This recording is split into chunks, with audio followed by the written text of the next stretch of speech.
Señor Dios, Padre bueno, danos la fuerza de tu Espíritu Santo para ser fieles a nuestro bautismo.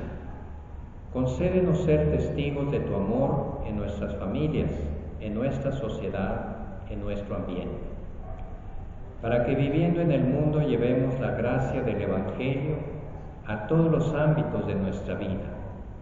Ayúdanos a ser generosos con nuestros hermanos. Santa María de Guadalupe, Reina de México, alcánzanos la gracia de la valentía y de la coherencia en nuestra fe. Amén. Seguimos con ese tema tan hermoso, pues todos los temas son hermosos en la fe, son guías, son luz, son sabiduría para vivir, sobre todo así hay que entender el catecismo, sabiduría para vivir. Y esta pobre iglesia vapuleada, en primer lugar por nosotros mismos, los que pertenecemos a ella, y también por las fuerzas hostiles con que está rodeada. Les he dicho muchas veces, esta es una verdad total, que no hay institución en el mundo que sea tan odiada, tan perseguida, tan maltratada como la Iglesia Católica.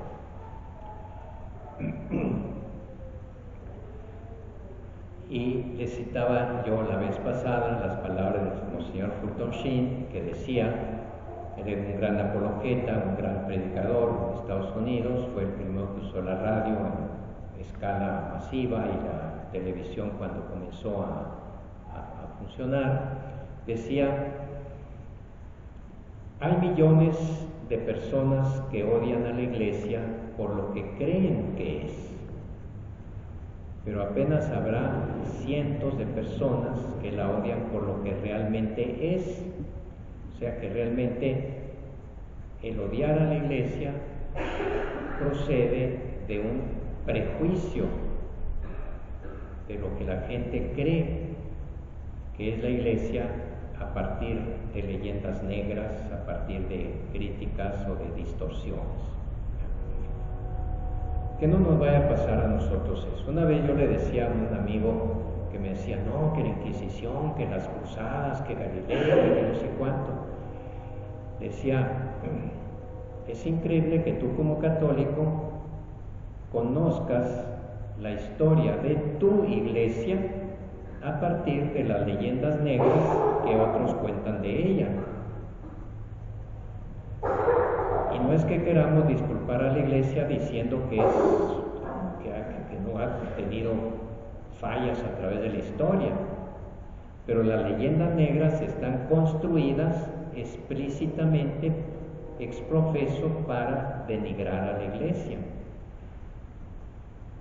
Y entonces de cualquier persona, de nosotros que tenemos nuestras fallas, se puede hacer un monstruo,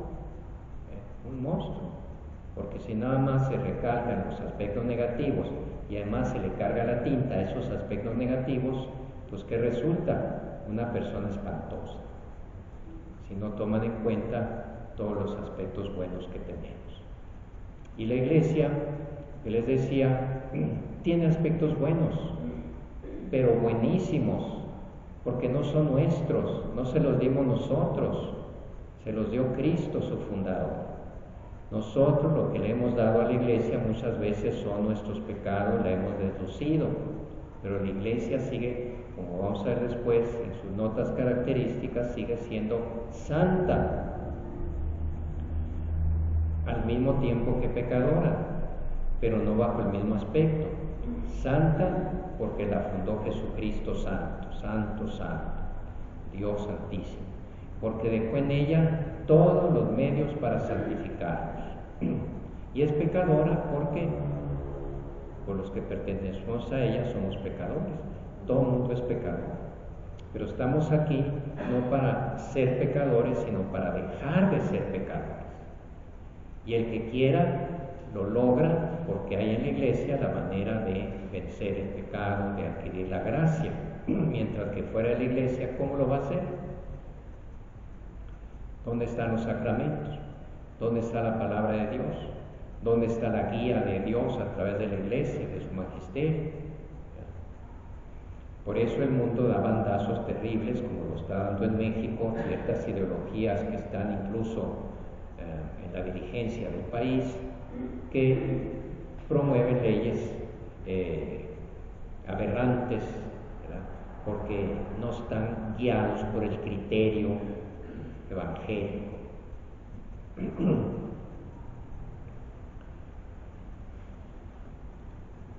Vamos a ver cómo la Iglesia, habíamos dicho que la Iglesia se presenta en la Sagrada Escritura bajo ciertas comparaciones. Decíamos, la Iglesia es como una edificación, la Iglesia es como un corral de ovejas, la Iglesia es como un matrimonio de esposo y esposa. Ahora no vamos a decir es como, sino es eso, es el pueblo de Dios, es el cuerpo de Cristo y es el templo del Espíritu Santo. Estas tres realidades que no se oponen, sino que se integran, se complementan, es lo que vamos a ver ahora. La Iglesia es el pueblo de Dios. Nos dice el concilio en la Constitución dogmática sobre la Iglesia, que yo les recomendé mucho que leyeran tranquilamente, a gusto, en su casa y en un sillón. Se llama Lumen Gentium, o sea, la Constitución de la Iglesia, del concilio sobre la Iglesia. Se representa con las letras LG, Lumen Gentium. Y en el número 9 dice esto algo muy importante, fíjense bien. En todo tiempo y en todo lugar ha sido grato a Dios el que le teme y practica la justicia. O sea, es grato a Dios en cualquier religión, en cualquier parte del mundo, en cualquier cultura, si alguien teme a Dios con el santo temor de Dios y practica la justicia. O sea, hay gente buena, que quiere. Entonces, esa gente, pues, Dios la prueba. Sin embargo, quiso santificar y salvar a los hombres, no individualmente y aislados. Esto quiere decir que en otras religiones hay gente buena, pero son personas buenas. Su religión, su institución a la que pertenecen, no es buena, aunque también pudiera tener cosas buenas, no decimos que no, ¿verdad? Pero no es el espacio escogido por Dios para concentrar allí todas sus gracias para santificar y salvar a los hombres, ¿verdad? Por eso Dios dice, quiere santificar y salvar a los hombres, pero no individualmente, agarrándolo cada uno por su cuenta, con una relación directa entre uno y Dios, sino hacer de ellos un pueblo, o sea, congregándolos en un pueblo. Eligió, por ejemplo, a Israel. Fíjense cómo cuando eligió Dios a Israel a través de Abraham, no eligió solo a Abraham o a Isaac, a Jacob, sino que a Abraham le prometió que iba a ser padre de un gran pueblo. Es en el pueblo donde estaba Yahvé, en toda la comunidad, que en aquel caso era una comunidad étnica, una nación. Eso no excluye que cada quien tenga una individualidad. Lo que excluye es que cada quien se las arregle directamente con Dios, aunque siempre queda esa necesidad ineludible de estar cada uno frente a Dios. Por ejemplo, cuando se muere uno, pues está muriendo, pues ya todos los demás ahí salen sobrando. Yo estoy delante del juicio de Dios y me tengo que enfrentar yo a Él. Pero aún en ese momento, mi comunidad cristiana, que es la Iglesia, acude en mi ayuda con los sacramentos de la unción de los enfermos, del santo viático. O sea, yo estoy acompañado abrazado, apapachado por una familia espiritual que es la iglesia. O sea, nunca estamos solos. Como alguien que dice, ¿yo para qué voy a misa? Yo me las arreglo con Dios, yo solo. Pues se pone en riesgo de crearse una religión a su gusto. Porque la iglesia es doctrina, la iglesia son ritos litúrgicos, la iglesia es una autoridad que nos indica por dónde, la iglesia es una estructura necesaria. Es como si dijéramos, un niño que nace, ¿para qué necesita la familia? Pues déjenlo, que sobreviva, a ver si sobrevive. Necesitamos una familia cuando nacemos y cuando crecemos, y aún ya de adultos siempre tenemos referencia a nuestra familia. Nadie está así lanzado a la buena de Dios él solo. Siempre tenemos una referencia a nuestros padres, a nuestros hermanos, y seguimos en contacto con esa familia, pero sobre todo cuando nacemos, cuando somos niños, adolescentes, jóvenes, estamos abrigados, apoyados por una comunidad que es la familia.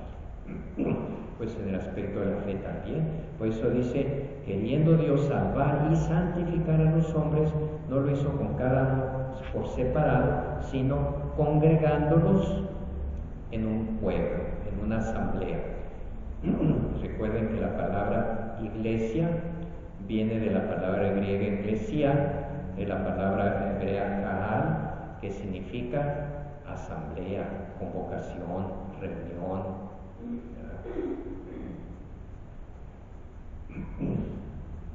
Repito, los que dicen yo no necesito a la iglesia, yo me las arreglo con Dios, acaba por inventarse un Dios a su gusto, unos mandamientos a su gusto.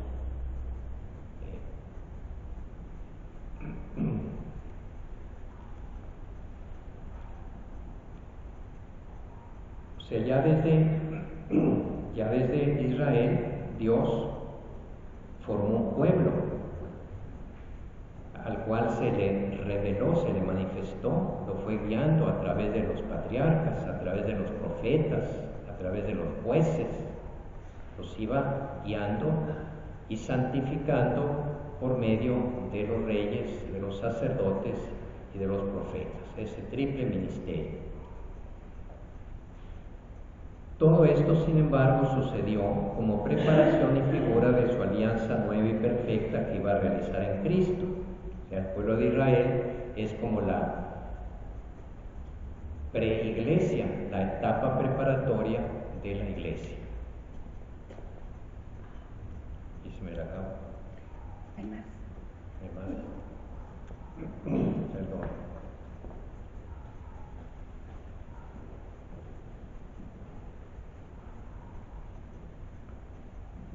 A veces se discute si la iglesia es una monarquía o una democracia, ya que, según decía un gran político inglés, la democracia es el menos malo de los sistemas políticos.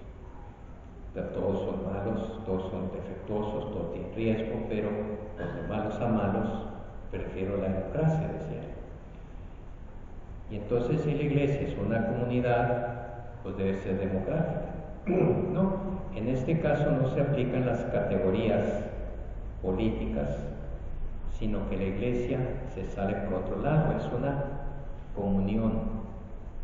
O sea, sí hay una autoridad, pero recordando lo que dijo Jesús, entre ustedes el que sea el mayor, hágase el menor y sirva a los demás.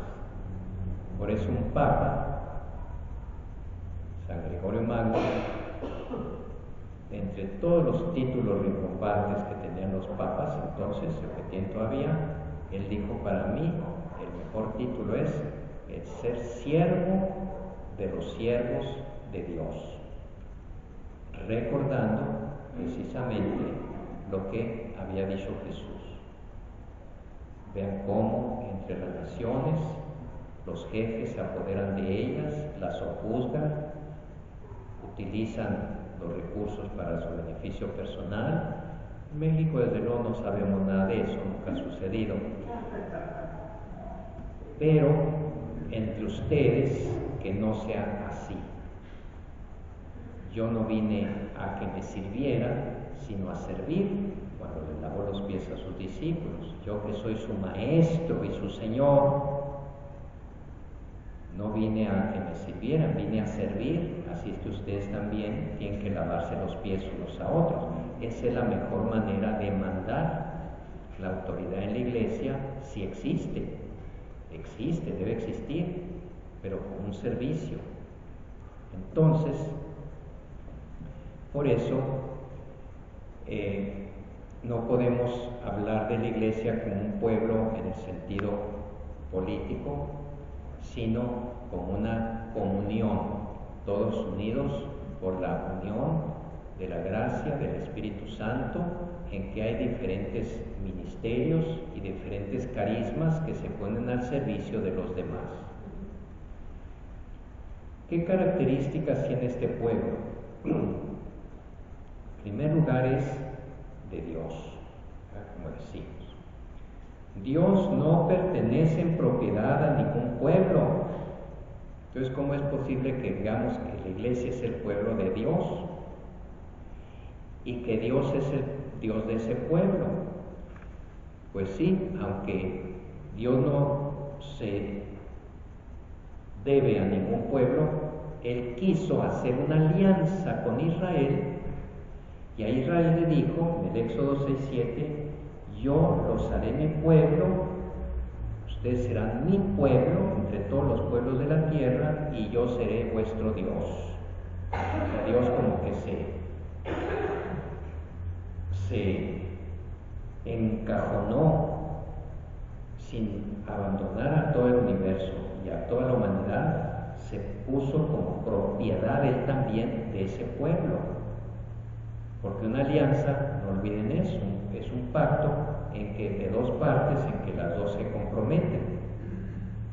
Las dos dan algo y reciben algo, como el matrimonio, es un pacto, una alianza. Los anillos se llaman alianza. Entonces, Dios, por medio de Moisés, hizo un pacto con Israel y se comprometió a ser el Dios de Israel, y el pueblo respondió diciendo, somos el pueblo de Yahvé. Jeremías dirá, yo seré vuestro Dios y vosotros seréis mi pueblo. Así pues, Dios ha adquirido para sí un pueblo de aquellos que antes no eran un pueblo, a los que hizo una raza elegida, un sacerdocio real o regio, una nación santa. Como dice San Pedro, ya ustedes que no eran pueblo, ahora son un pueblo. ¿Qué es lo que no es un pueblo? Pues es una masa, ¿verdad?, de gente, una horda, un conjunto desordenado de personas, caótico, anárquico. Dios recoge ese pueblo entre todos los pueblos de la tierra, en el caso de la iglesia, en el caso de Israel, lo formó a partir de Abraham, en un sentido de herencia de sangre, y así formó un pueblo para él. Entonces es el pueblo de Dios, la iglesia es el pueblo de Dios. Si Israel es el pueblo de Dios, porque ese pacto lo hizo Dios con el pueblo de Israel a través de Abraham, de Moisés, pues el pueblo nuevo de Dios es la iglesia, con un nuevo pacto, con la nueva alianza, hecha ya no por medio de Moisés, sino por el mismo Jesucristo, que es Dios hecho hombre.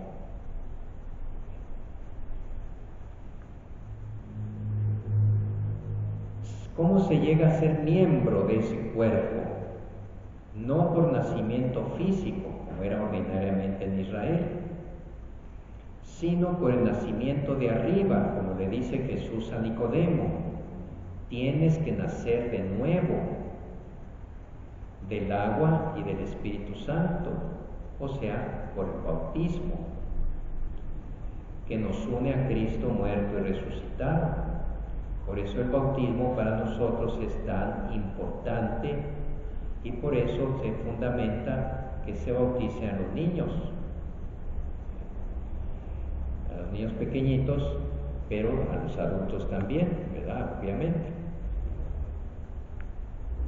Se llega a ser pues miembro de este pueblo de Dios, de la iglesia, por medio del bautismo. Este pueblo tiene un jefe o una cabeza, que es Jesús, el Cristo, el ungido, el Mesías. La cabeza de la iglesia es Cristo, no es el Papa. El Papa es cabeza sacramental de la iglesia en cuanto que representa a Cristo, pero Cristo sigue siendo la cabeza original, básica, fundamental.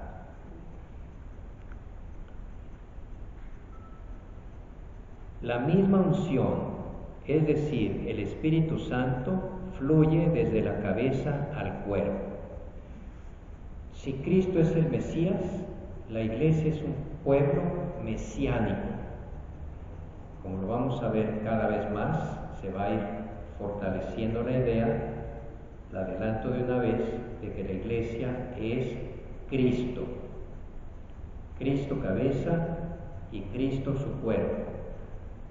El cuerpo de Cristo es la iglesia. Cristo y la iglesia son el Cristo completo, Cristo total, decía San Agustín. La identidad de este pueblo es la dignidad y libertad de los hijos de Dios. O sea, los mandamientos ya no se tienen por una obligación a fuerzas, sino que Dios infunde el Espíritu Santo para que comprenda uno y practique los mandamientos, ayudado, iluminado por el Espíritu Santo. La ley de este nuevo pueblo es el mandamiento nuevo: amar como el mismo Cristo nos amó y nos ama. Si el antiguo pueblo de Dios tenía la ley de Moisés, resumida en los 10 mandamientos y en muchas prescripciones que sí quedaron obsoletas, pero los 10 mandamientos no, porque están basados en la ley natural. Esos son asumidos por Cristo, pero esos 10 mandamientos Cristo los resume en uno solo, en el amor.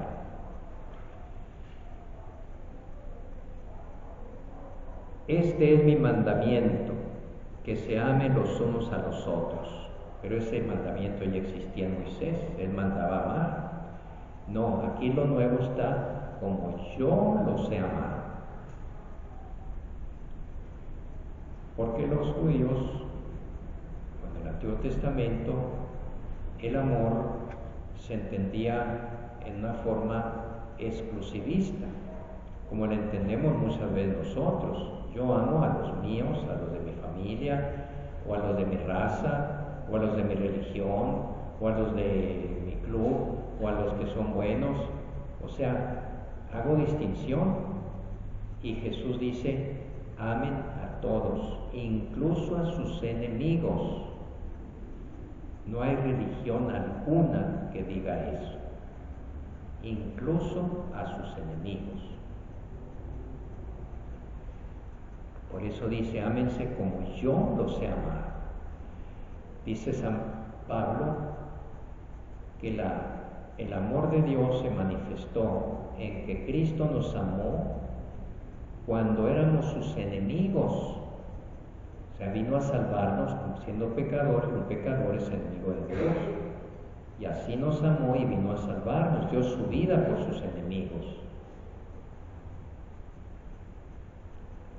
esperando que esa vida que Él nos da se convierta en nosotros en amistad con Él. ¿Cuál es la misión de este pueblo de Dios es ser sal de la tierra y luz del mundo. Germen seguro de unidad, esperanza y de salvación para todo el género humano. La Iglesia tiene como misión anunciar y establecer el reino de Dios. La misión, pues, es ser sal de la tierra.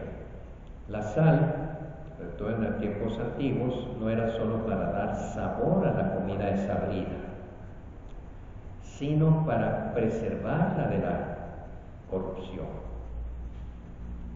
Yo estuve trabajando en un pueblo donde no había refrigeración, porque no había luz eléctrica, había un río muy grande y enseguida sacaban pescados y cómo los iban a conservar, pues los salaban o los ahumaban. Como el bacalao nos llega de por allá, del norte de Europa, que viene salado. ¿Para qué? Porque no se pudre. La sal preserva la corrupción. Ustedes son la sal de la tierra.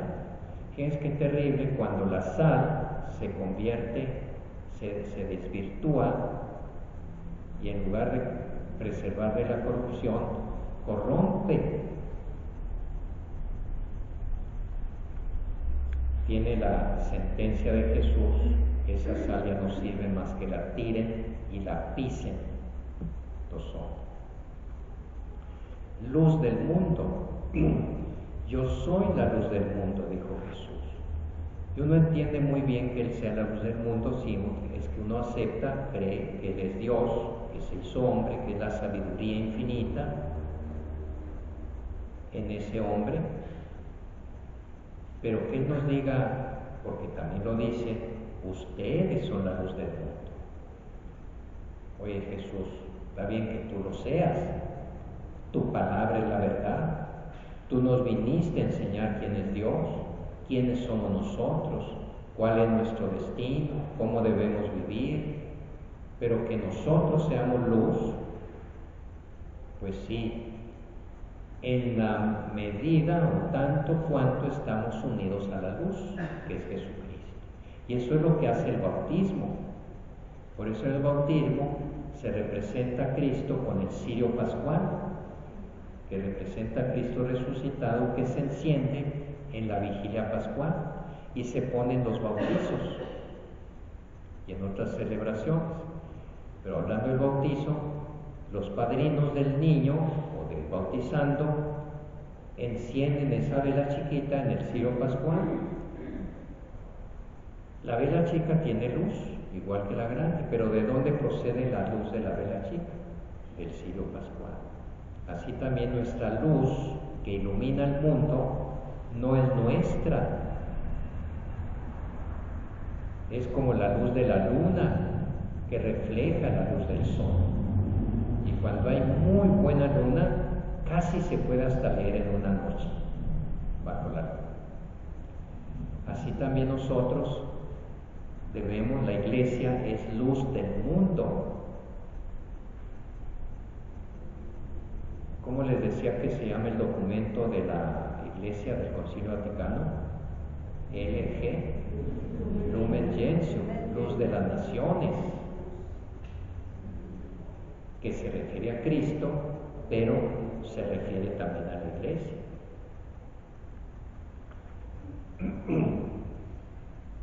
Su destino es el reino de Dios, que Él mismo comenzó en este mundo y que ha de ser extendido hasta que Él mismo lo lleve también a su perfección. O sea, la Iglesia, Cristo vino básicamente con una misión: establecer en la tierra el reinado de Dios.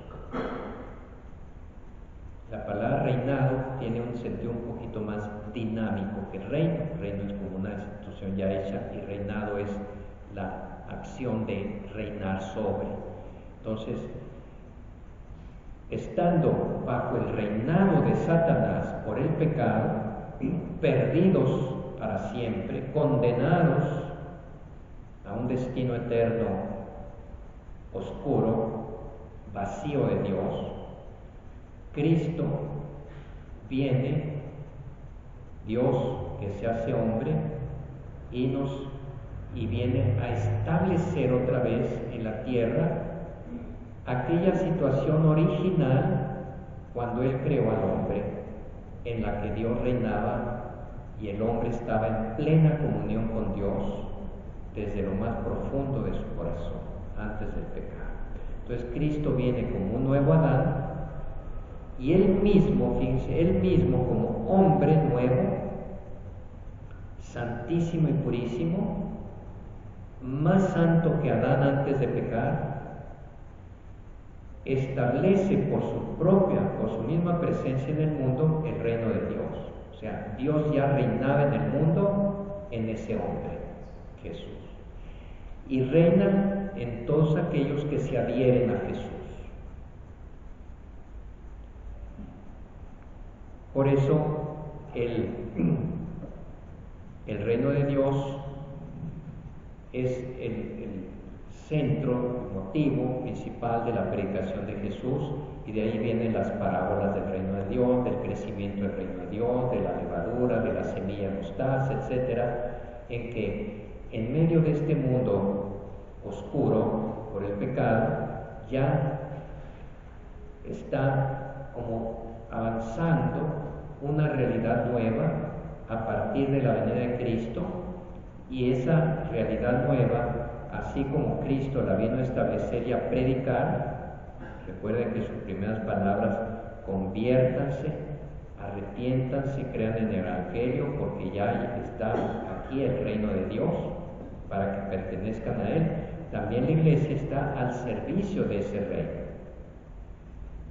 Es y no es el reino de Dios, porque el reino de Dios es algo perfecto, algo puro, pero aquí está como avanzando poco a poco, gracias a la misión que tiene la Iglesia, heredada de Cristo, de establecer el reino de Dios. Y todos aquellos que aceptan a Cristo y llegan a Él con todas las consecuencias, ya viven, están en el reino de Dios.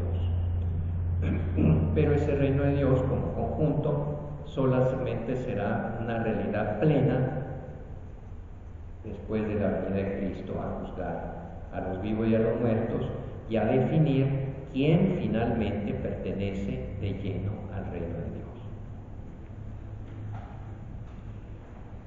La Iglesia es un pueblo de Dios y por lo tanto es un pueblo, fíjense, sacerdotal, profético y real. No es irreal, es muy real. Real viene no de realidad, sino de rey, de regio. ¿Por qué? Como les decía, en el antiguo Israel, Dios, Yahvé, guiaba, santificaba, enseñaba a su pueblo, pero no directamente, porque no se encarnó como Cristo, sino lo hacía a través de representantes suyos. El sentido de los reyes de Israel era ser como ministros de Dios, para servir al pueblo. Institución que pronto se farció, ¿verdad? Y cada rey pues salió como muchos de nuestros gobernantes, corruptos, asesinos y todo lo demás. Pero queda la gran figura de David como el icono, el prototipo del rey, que aunque muy pecador, también muy arrepentido, y fue un gran rey al servicio de su pueblo. Los sacerdotes representaban a Dios, santificándolo, ofreciendo los sacrificios, que entonces eran sacrificios pues como símbolos, simbólicos nada más de una realidad futura. no solo ofrecían sacrificios de animales, también como Zacarías le tocó entrar una vez al año, le tocó esa vez entrar una vez al año a ofrecer el incienso a Yahvé. Y los profetas que a través de ellos Dios hablaba, interpretaban los signos de los tiempos para ver qué era lo que Dios quería decir. Profeta no es en primer lugar el que anuncia un futuro, el que profetiza diciendo lo que va a pasar, sino el que transmite la voluntad de Dios al pueblo. Generalmente los profetas son los menos institucionalizados. Podrían ser profetas los reyes, como el rey David, es profeta, como sacerdotes como Ezequiel, o simples pastores como Amós. Yo no era un profeta, ni hijo de profetas. Yo tenía mi yunta de bueyes y cultivaba higos. O sea, y el Señor me llamó para ser profeta. O sea, es un llamamiento que supera o que está por encima de estructuras. El rey sí es una estructura, el sacerdocio es una estructura, pero el profeta es desestructurado. Es carismático.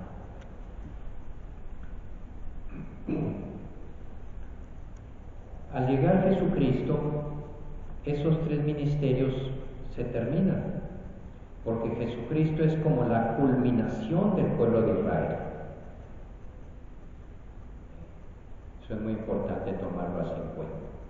Todo el pueblo de Israel llega a su perfección en Jesucristo, en el Mesías esperado por Israel.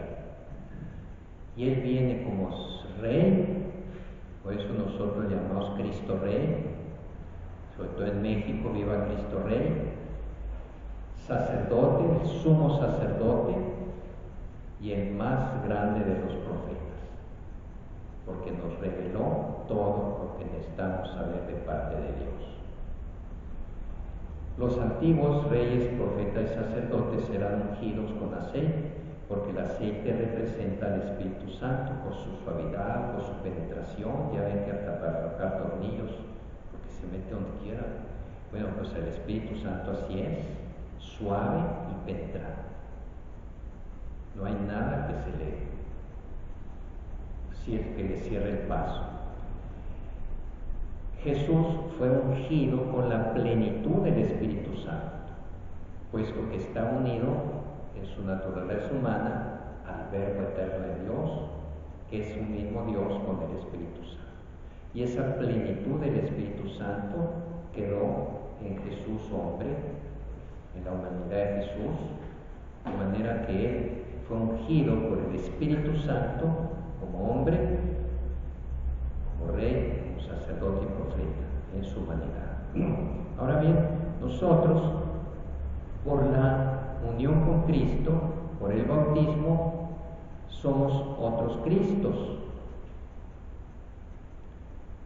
Como decía San Pablo, ya no vivo yo, es Cristo quien vive en mí. Y él decía, un cristiano es el que se configura o se transforma en otro Cristo. La configuración con Jesucristo es una doctrina de San Pablo muy hermosa, que nos hace ver que uno, al unirse a Cristo, se reviste de Cristo, como que se plasma con Cristo.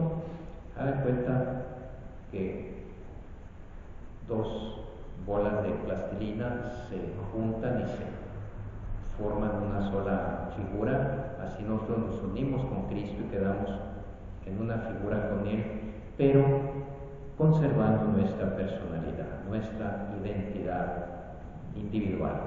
Bien, pero si nos unimos a Cristo, obviamente por el bautismo somos también reyes, sacerdotes y profetas. Entonces la Iglesia es un pueblo sacerdotal, un pueblo profético y un pueblo regio o real. ¿Y de qué sirve eso? ¿Para qué sirve? Imagínense uno que es hijo del presidente de la República, dice, yo soy hijo del presidente de la República. ¿Con qué orgullo lo dirá? Uno puede decir, cálmate, cálmate, yo soy hijo de Dios, pues no más. Si tú algo te toca de ser presidente de la República o hijo del rey y eres un príncipe, pues yo soy un hijo del rey. Pero para que no se nos subieran los humos, como se les suben a los hijos de los reyes en la tierra, Jesús dijo, sean reyes como yo, reinen como vine yo a reinar, sirviendo, dando mi vida, poniéndome al servicio de los demás. Esa es la manera como el cristiano debe reinar. Por eso la Iglesia es la institución, y perdonen que repita eso cada rato, que más instituciones de servicio tiene en el mundo.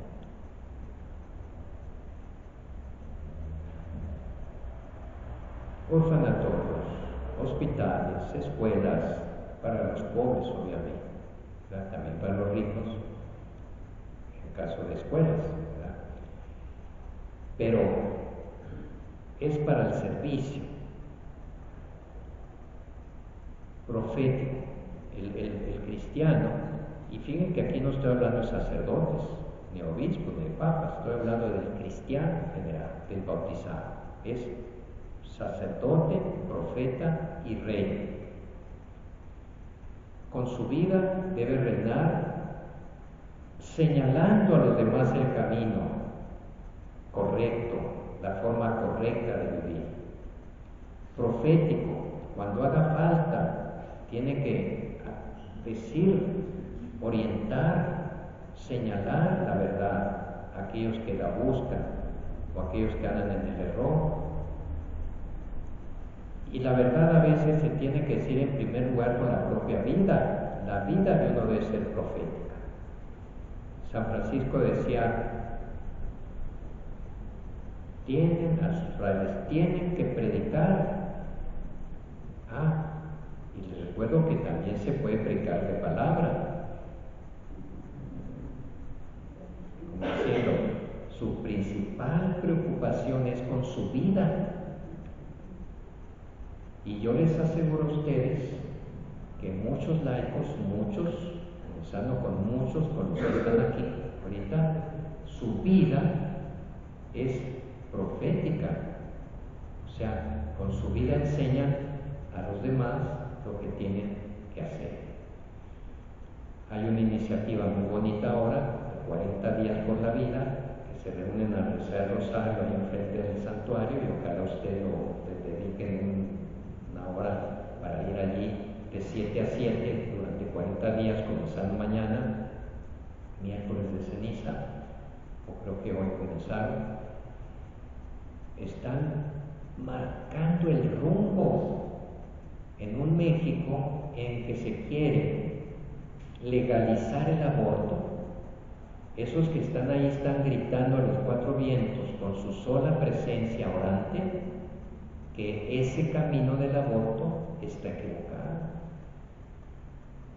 ¿Y cuántas veces los católicos, laicos, un señor, una señora, un muchacho con sus amigos, dicen la palabra oportuna para orientar a alguien que anda confuso, desorientado, triste, abatido, o que quiere cometer una barbaridad, que es suicidar, o que quiere más drogas, o que quiere abortar, o que quiere irse con la secta?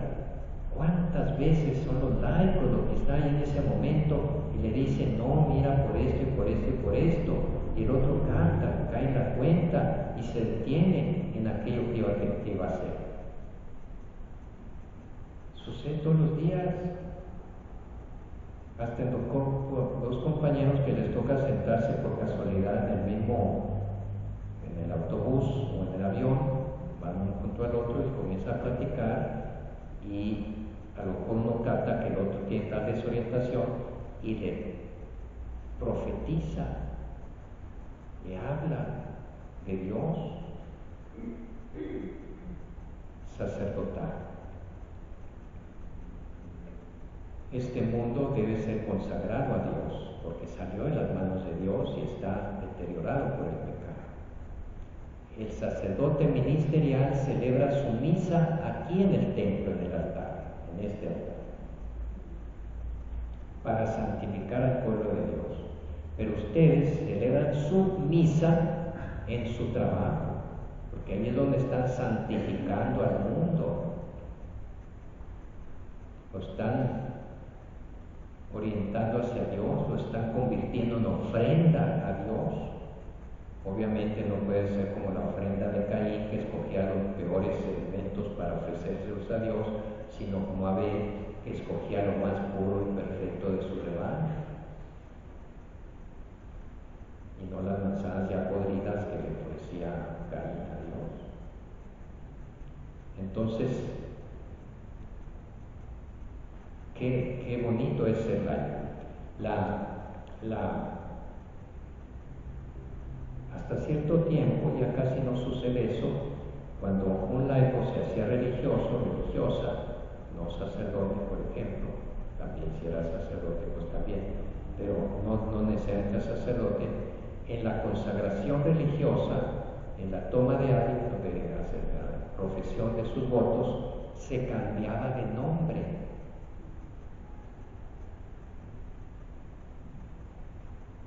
Se llamaba Estela por su bautismo y le ponía Sor Nepomucena, o como quisiera, no sé, o le ponía el nombre o ella lo buscaba, como en señal de su consagración a Dios. Pero el concilio, la reflexión del concilio sobre los laicos dijo: ¿cómo un católico bautizado que se hace sacerdote, que se hace religioso o religiosa, no se consagra a Dios en ese momento? Ya está consagrado en el bautismo. Su nombre bautismal es el nombre de la consagración. La profesión religiosa es una nueva consagración que viene sobre la otra, pero la básica, la fundamental, es ser bautizado.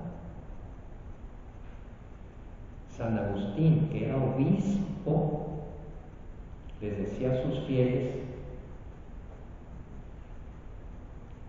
para ustedes yo soy obispo, para ustedes, pero con ustedes yo soy cristiano. El nombre de obispo es una carga, un oficio, pero el nombre de cristiano es una gran dignidad. Entonces él valoraba fundamentalmente su consagración bautismal, que lo capacitaba para ser sacerdote, rey y profeta. Después, ya como sacerdote y como obispo, estaba al servicio de un pueblo sacerdotal, profético y rey. Pero el cristiano, ese triple ministerio tiene que realizarlo sobre todo hacia el mundo, hacia los que no son cristianos.